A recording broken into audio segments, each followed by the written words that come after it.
Honestly, I didn't. But if I did that, I probably would do that with every coin. If Ethereum's pretty big, what if it fails?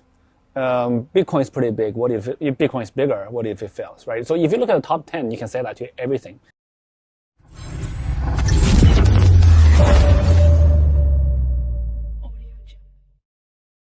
Yeah, well, it was a lot of work for us.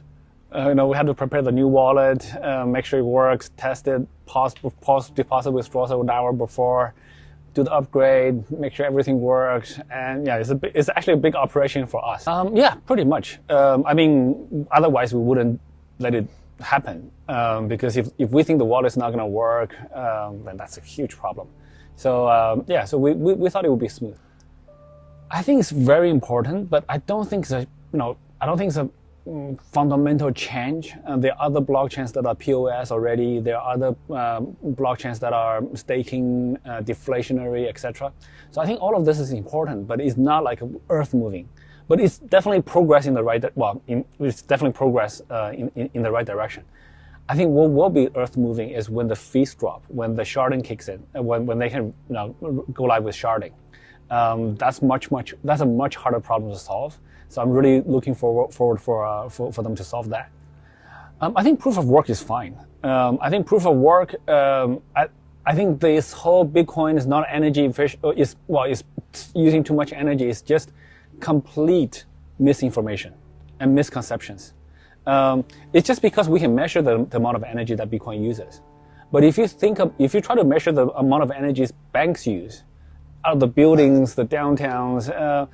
To manage $1 trillion asset, there's no other more efficient way. The banks spend way more energy on electricity alone, and then they have all these buildings, all these trucks moving like gold, all the security guards, they hire all these people. The expense they use to manage those assets are much higher than Bitcoin.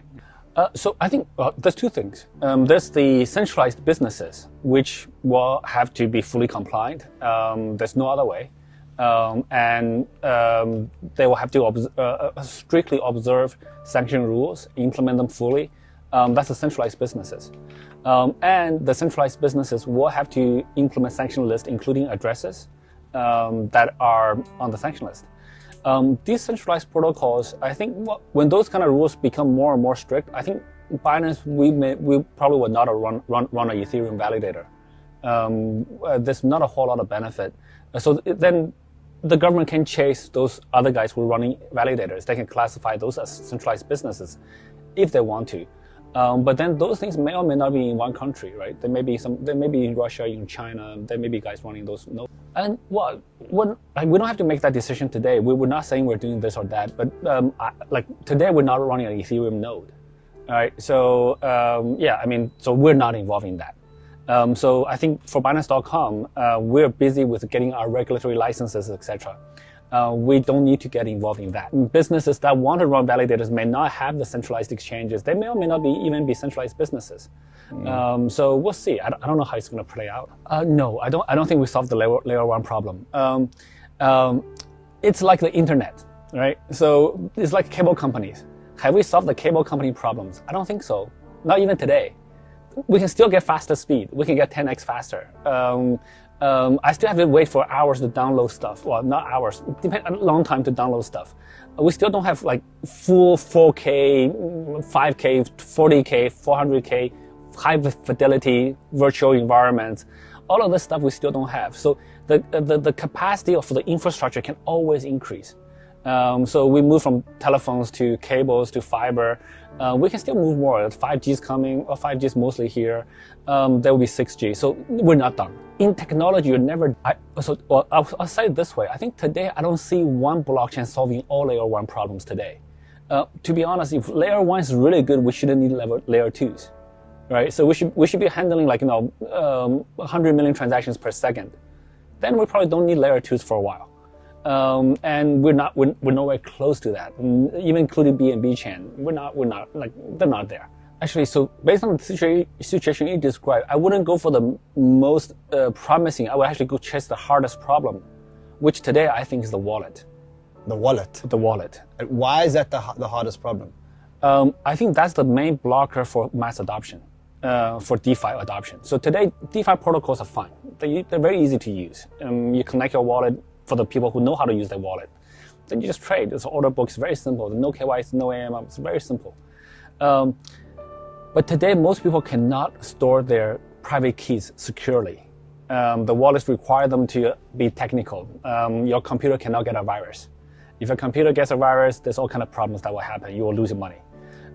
If you lose your computer, you have to have a backup. And now that backup needs to be encrypted. Most people don't know how to do that properly. And that encrypted backup, it's okay if you lose your computer, but what if eventually we die? What if you're not around? How do you give that to your kids? How do you make sure that your kids don't get that before you die?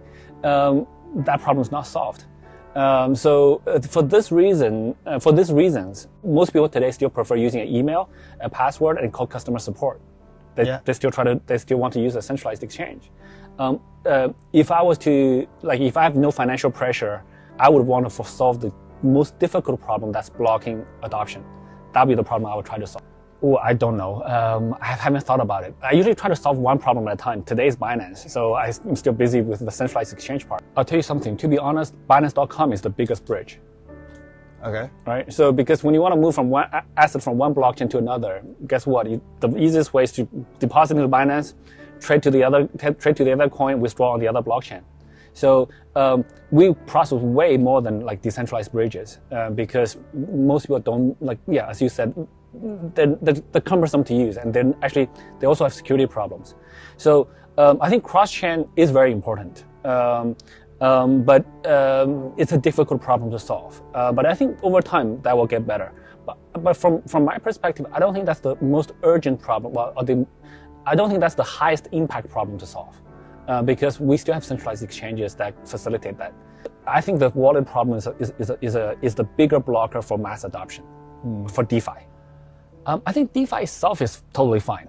The concept works. Uniswap still running, PancakeSwap still running. All of those they run just fine, and they have risks which are clearly identified. There's one way, impermanent loss. Fantastic wording for it. They work. There are known risks, and most people understand it. The Luna is a very different problem. Luna UST is That's a design mistake, compounded with an operational mistake, compounded with other companies loaning other companies. It's a whole pile of problems. So that's what I call the loan problem that's in the industry, in a few industry players. But that's not a DeFi problem. Honestly, I didn't. But if I did that, I probably would do that with every coin. Ethereum's pretty big, what if it fails?